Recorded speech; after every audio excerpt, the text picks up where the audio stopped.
Hi all welcome to football arena. ഇന്നലെ വലിയ ഒരു തോൽവിയാണ് FC ബാഴ്സലോണക്ക് കോപ്പ ഡെൽറേയുടെ സെമി ഫൈനലിൻ്റെ ആദ്യ പാദത്തിൽ ഏറ്റുവാങ്ങേണ്ടി വന്നിട്ടുള്ളത്.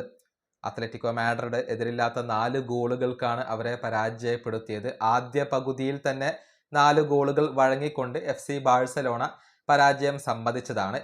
എന്നാൽ ഇവിടെ എടുത്തു പറയേണ്ട ഒരു കാര്യം ബ്രസീലിയൻ സൂപ്പർ താരമായ റാഫീഞ്ഞയുടെ അഭാവമാണ്.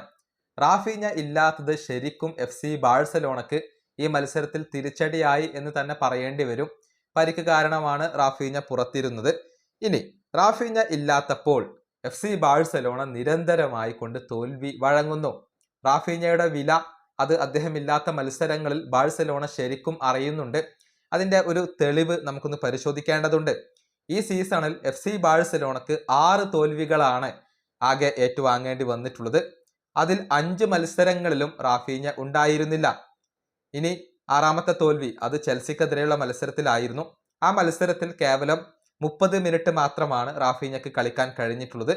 ചുരുക്കത്തിൽ ഈ ബ്രസീലിയൻ താരം ഇല്ലെങ്കിൽ തോൽക്കേണ്ടി വരുന്നു എന്ന ഒരു അവസ്ഥയിലാണ് ഇപ്പോൾ FC ബാഴ്സലോണയുള്ളത്.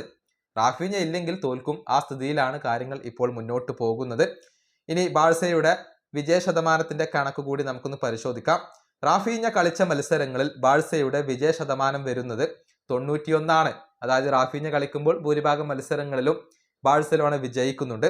അതേസമയം റാഫീഞ്ഞ ഇല്ലെങ്കിൽ FC ബാഴ്സലോണയുടെ വിജയ ശതമാനം വരുന്നത് 60%. അതായത് റാഫീഞ്ഞ ഇല്ലെങ്കിൽ തോൽക്കേണ്ടി വരുന്നു, അതല്ലെങ്കിൽ സമനില വഴങ്ങേണ്ടി വരുന്നു എന്ന ഒരു അവസ്ഥയിലാണ് ഇപ്പോൾ FC ബാഴ്സലോണ ഉള്ളത്.